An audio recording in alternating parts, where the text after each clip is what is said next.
Hello my dear student, क्या हाल चाल आप सभी का। मुझे आशा आप लोग अच्छे से तैयारी में लगे होंगे।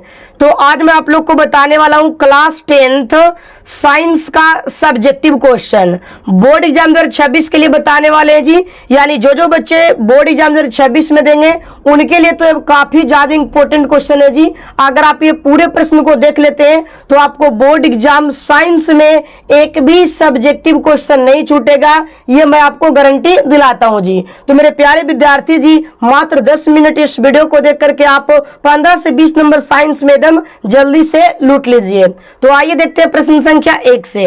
पहला प्रश्न दिया गया है, पोषण क्या है, पोषण क्या है या कितने प्रकार के होते हैं। पोषण क्या होता है जी और या कितने प्रकार के होते हैं। तो आइए देखते हैं।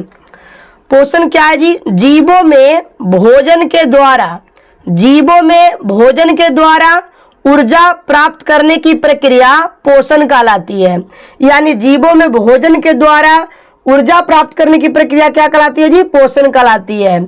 और देखेंगे पोषण दो प्रकार के होते हैं, पहला का नाम है स्वपोषण और दूसरा का नाम है परपोषण। ठीक है जी, यहां तक आप लोग को अच्छे से समझ में आ गया होगा। प्रश्न संख्या दूसरा को देखेंगे। प्रश्न संख्या 2 दिया गया है, संयोजन अभिक्रिया क्या है, उदाहरण दें। जब दो या दो से अधिक पदार्थ आपस में अभिक्रिया करके एक या एक से अधिक नए पदार्थ का निर्माण करता है, उसे संयोजन अभिक्रिया कहते हैं।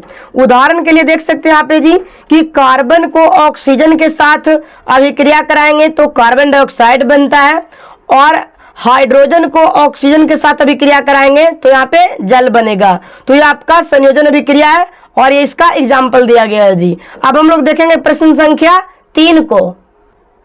चलिए अब देखते हैं हम लोग प्रश्न संख्या 3 को कि विद्युत धारा क्या है, इसका एसआई मात्रक क्या होता है जी। विद्युत धारा क्या होता है और इसका एसआई मात्रक, ये भी बोर्ड एग्जामिनेशन के लिए बहुत ज्यादा इंपॉर्टेंट है जी। तो यहाँ पे आंसर देखेंगे, आवेशों के प्रवाह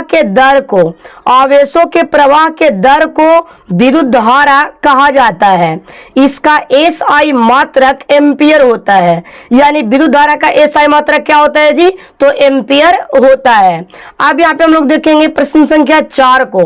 प्रश्न संख्या 4 बहुत इंपॉर्टेंट है जी। 4 नंबर सवाल दिया गया है, सूचक क्या है। ये भी केमिस्ट्री का प्रश्न है जी, बहुत इंपॉर्टेंट है। सूचक क्या है, सूचक वैसा पदार्थ है जो अपना रंग या गंध परिवर्तन के द्वारा, सूचक वैसा पदार्थ है जो अपना रंग या गंध परिवर्तन के द्वारा किसी विलयन की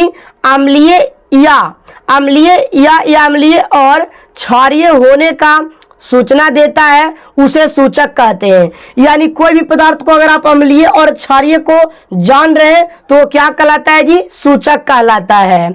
और 5वां नंबर आपका क्वेश्चन दिया गया है जी कि पादप हार्मोन्स क्या है। पादप हार्मोन्स क्या है जी, पौधों में होने वाली रासायनिक क्रियाओं का नियंत्रण। पौधों में होने वाली रासायनिक क्रियाओं का नियंत्रण जिस विशेष रासायनिक पदार्थों के द्वारा होता है उसे पादप हार्मोन्स कहते हैं जी। तो आपको ये प्रश्न 5 तक अच्छे से समझ में आ गया होगा जी। अब हम लोग देखेंगे प्रश्न संख्या 6 को। तो अब हम लोग देखेंगे प्रश्न संख्या 6 को कि प्रकाश के प्रवर्तन के नियम को लिखें। यह बोर्ड एग्जाम के दृष्टि से बहुत ज्यादा इंपॉर्टेंट है जी कि प्रकाश के प्रवर्तन के नियम को लिखें। तो इसका आंसर लिखेंगे कि प्रकाश के प्रवर्तन के 2 नियम होते हैं। प्रकाश के प्रवर्तन के कितने नियम होते हैं जी, 2 नियम। पहला, आपतित किरण, परावर्तित किरण और आपतन बिंदु पर खींचा गया अभिलंब तीनों एक ही समतल सतह पर होता है। यानी आपतित किरण, परावर्तित किरण और आपतन बिंदु पर खींचा गया अभिलंब तीनों एक ही समतल सतह पर होता है। यह प्रकाश के प्रवर्तन का पहला नियम है। सेकंड नियम देखेंगे जी, है ना। सेकंड नियम क्या है कि आपतन कोण और प्रवर्तन कोण, आपतन कोण और प्रवर्तन कोण आपस में बराबर होता है। लिखेंगे कोण आई बराबर कोण आर, कोण आई बराबर कोण आर लिखेंगे। ठीक है जी। तो ये आपका प्रकाश के प्रवर्तन के नियम था। अब यहाँ पे देखेंगे हम लोग प्रश्न संख्या 7 को। ठीक है, प्रश्न संख्या 7 दिया गया है, संक्षारण क्या है, संक्षारण क्या है, इससे बचने का उपाय को लिखें। संक्षारण क्या है, इससे बचने का उपाय को लिखें। ठीक है जी, तो यहाँ पे आंसर देखिएगा, संक्षारण वैसे रासायनिक अभिक्रिया है, संक्षारण वैसे रासायनिक अभिक्रिया है जिसमें धातुएं नमी एवं हवा या अम्ल से अभिक्रिया करके, यानी जिसमें धातुएं नमी एवं हवा या अम्ल से अभिक्रिया करके अवांछनीय पदार्थ का निर्माण करती है, उसे संक्षारण कहते हैं। संक्षारण का मतलब होता है जंग लगना। क्या होता है जी? जंग लगना। चलिए, इससे हम लोग को क्या बोला है जी कि संक्षारण से बचने का उपाय। तो संक्षारण से बचने का निम्नलिखित उपाय है। पहला पॉइंट क्या है जी? धातु की सतह पर पेंट करके। अगर धातु की सतह को आप पेंट करते हैं तो संक्षारण से जंग लगने से बच सकता है जी। दूसरा पॉइंट, धातु की सतह पर तेल या ग्रीस लगा के, धातु की सतह पर तेल या ग्रीस लगा करके। और तीसरा पॉइंट है कि धातु को मिश्र धातु में बदल करके संक्षारण से बचाया जा सकता है। तो इसका 3 पॉइंट है जी।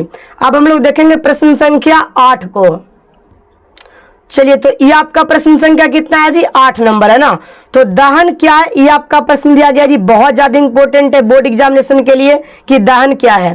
किसी पदार्थ को ऑक्सीजन की उपस्थिति में जलाने पर, किसी भी पदार्थ को ऑक्सीजन की उपस्थिति में जलाने पर ऊष्मा और प्रकाश उत्पन्न होता है, उसे दहन कहते हैं। यानी कोई भी पदार्थ को आप ऑक्सीजन के यानी हवा की उपस्थिति में जलाइएगा तो ऊष्मा और प्रकाश उत्पन्न होता है, उसे हम लोग क्या कहते हैं जी? दहन कहते हैं। तो मुझे आशा है कि आपको वीडियो बहुत अच्छा लगा होगा। चैनल पर पहली बार तो चैनल को सब्सक्राइब कर दीजिएगा और वीडियो को अधिक से अधिक शेयर कर दीजिएगा। मिलता है आप लोगों से नेक्स्ट वीडियो के साथ।